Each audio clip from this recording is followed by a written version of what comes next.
Friends, எல்லோரும் நல்லா இருக்கீங்களா? எல்லோரும் நல்லா இருக்கீங்கன்னு நினைக்கிறேன். நானும் நல்லா இருக்கேன். ஹாப்பியாக இருங்க. இன்றைக்கி நம்ம வீட்டில் மதிய லஞ்சு என்ன செய்ய போகிறோன்னா, இன்றைக்கி காரக்குழம்பு செய்ய போகிறோம். வெண்டைக்காய் காரக்குழம்பு. அதுக்கு தேவையான பொருட்கள் என்னென்ன, எப்படி செய்யலான்னு பார்க்கலாம் வாங்க. இப்போ அதுக்கு தேவையானது ஒரு 1/2 கிலோ வெண்டைக்காய், ஒரு 100 கிராம் சின்ன வெங்காயம், ஒரு 3 மீடியம் சைஸ் தக்காளி, ஒரு 1/4 ஸ்பூன் மஞ்சத்தூள், அப்புறம் நம்ம வீட்டு மீன் மசாலா தூள் ஒரு 2 ஸ்பூனு, மிளகாத்தூள் ஒரு அரை ஸ்பூனு, அப்புறம் புளி கொஞ்சம் ஒரு எலுமிச்சை சைஸு புளி பேஸ்ட் எடுத்துருக்கேன். அப்புறம் கருவேப்பிலை, ஒரு 3 பச்சை மிளகாய், அப்புறம் தேங்காய். இதில் தேங்காயில் நம்ம வெங்காயம் பூண்டு போட்டு அரைச்சி வச்சுருக்கோம். தேங்காய் ஒரு க்யூப்ஸாக எடுத்திருக்கேன்னா, க்யூப்ஸ் ஒரு 10 க்யூப்ஸ் எடுத்திருக்கேன். இப்போ எப்படி செய்யலான்னு பார்க்கலாம் வாங்க. செய்முறை பார்க்கலாம். நம்ம பேன் வச்சுட்டு ஸ்டவ் ஆன் பண்ணிக்கலாம். பேன் அடுப்பில் வச்சுருக்கோம். இப்போ செக்கில் ஆட்டின நல்லெண்ணெய் ஊற்றிக்கலாம். ஒரு 4 ஸ்பூன் நல்லெண்ணெய் ஊற்றிக்கலாம்.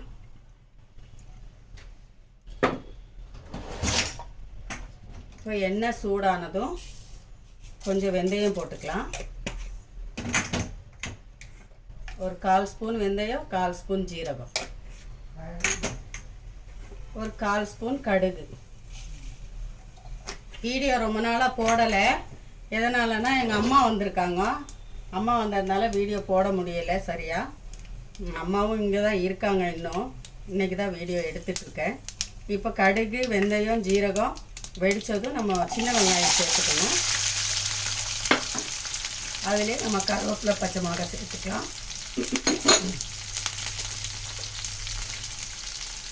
அவங்களுக்காக தான் காரம் கம்மியாக வைக்கிறேன்.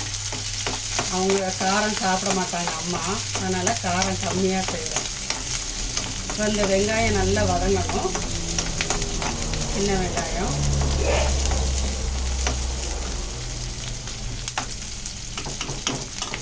வதங்கட்டும், பார்க்கலாம்.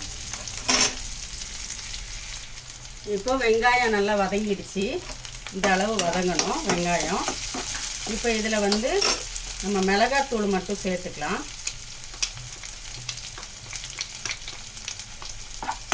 அப்போ தான் கலர் கொடுக்கும். 2 நிமிஷம் மிளகாத்தூள் சேர்த்துட்டு தக்காளி சேர்த்துக்கலாம்.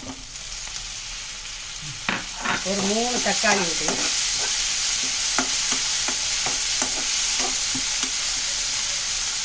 நம்ம இந்த தக்காளியோடு மஞ்சத்தூளும் சேர்த்துக்கலாம். இப்போ நம்ம இந்த வெண்டைக்காய் நம்ம இதில் சேர்த்துக்கலாம். அப்போ வெண்டைக்காய் கொழகொழப்பு தன்மை போகும். வெண்டைக்காவை சேர்த்து நம்ம வதக்கிக்கணும். நல்லா கொழகொழப்பு தன்மை போகணுன்னா வெண்டைக்காவை முதலே சேர்த்து நல்லா வதக்கிக்கணும். அந்த எண்ணெயிலே நல்லா ஃப்ரை ஆகணும் வெண்டைக்காய். அப்போ தான் நம்மளுக்கு அந்த வெண்டைக்காய் கொழகொழப்பு தன்மை இல்லாமல் இருக்கும்.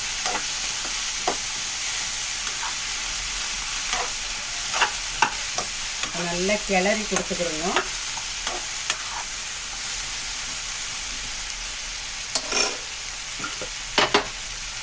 இந்த குழம்புக்கு தேவையானது கல்லுப்பு சேர்த்துக்கலாம்.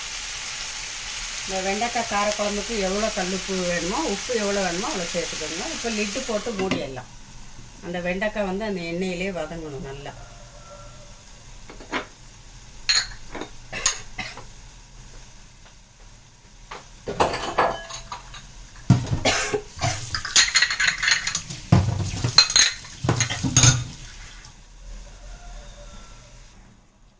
இப்போ வெண்டைக்காய் எவ்வளோ ஃப்ரை ஆகிருக்குன்னு பார்க்கலாம் வாங்க.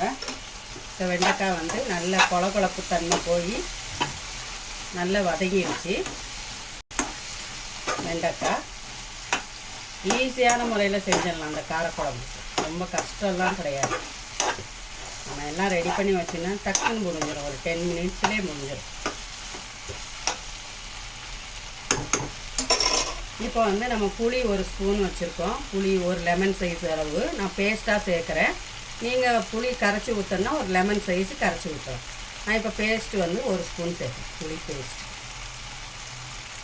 இப்போ இதிலே நம்ம தேங்காய் க்யூப்ஸாக ஆக்கி வச்சுருக்கேன்னா தேங்காய் ஒரு காமுறி நீங்கள் அரைச்சி சேர்த்துக்கோங்க. பூண்டு, வெங்காயம் சேர்த்துருக்கேன் இதில்.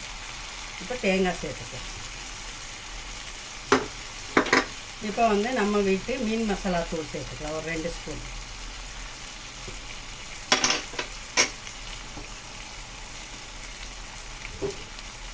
இப்போ இதுக்கு தேவையான அளவு நம்ம தண்ணி ஊற்றிக்கலாம்.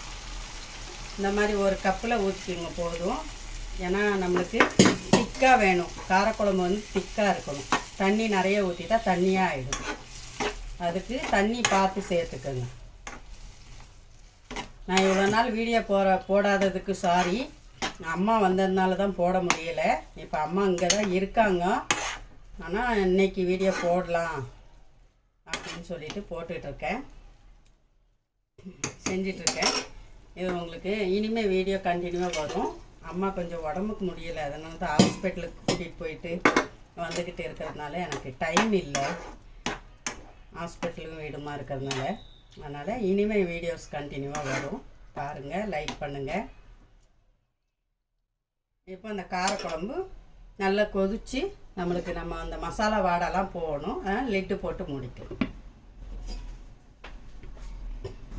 இப்போ காரக்குழம்பு எப்படி இருக்குன்னு பார்க்கலாம். இடையில ஒரு வாட்டி நம்ம கிண்டி விட்டுக்கணும், தண்ணி இல்லைன்னா அடி பிடிச்சிரும். இப்போ ஓரளவு காய் வெந்துருச்சு. காரக்குழம்புக்கு காய் வேகணும். காய் வெந்ததும் பார்த்துட்டு நம்ம ஸ்டவ் ஆஃப் பண்ணிக்கலாம். மசாலா வாடெல்லாம் போயிருக்கும்.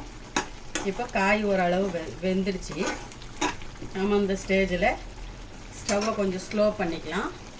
ஸ்லோ பண்ணிவிட்டு நம்ம கொஞ்சம் கொத்தமல்லி வாஷ் பண்ணி வச்சுருக்கோம், இதை சேர்த்துக்கலாம். இவ்வளோதான், காரக்குழம்பு ரெடி ஆகிடுச்சு. நீங்களும் செஞ்சு பாருங்கள், எப்படி இருக்குன்னு சொல்லுங்கள். எனக்கு லைக் பண்ணுங்கள், ஷேர் பண்ணுங்கள், கமெண்ட் பண்ணுங்கள், சப்ஸ்கிரைப் பண்ணுங்கள். எங்கள் பெப்பர் சமையல் சேனலுக்கு சப்போர்ட் பண்ணுங்கள். இன்ஷா அல்லாஹ் அடுத்த வீடியோவில் சந்திப்போம். உங்களுக்காக நான் துவா செய்கிறேன், எங்களுக்காக நீங்கள் துவா செய்யுங்க.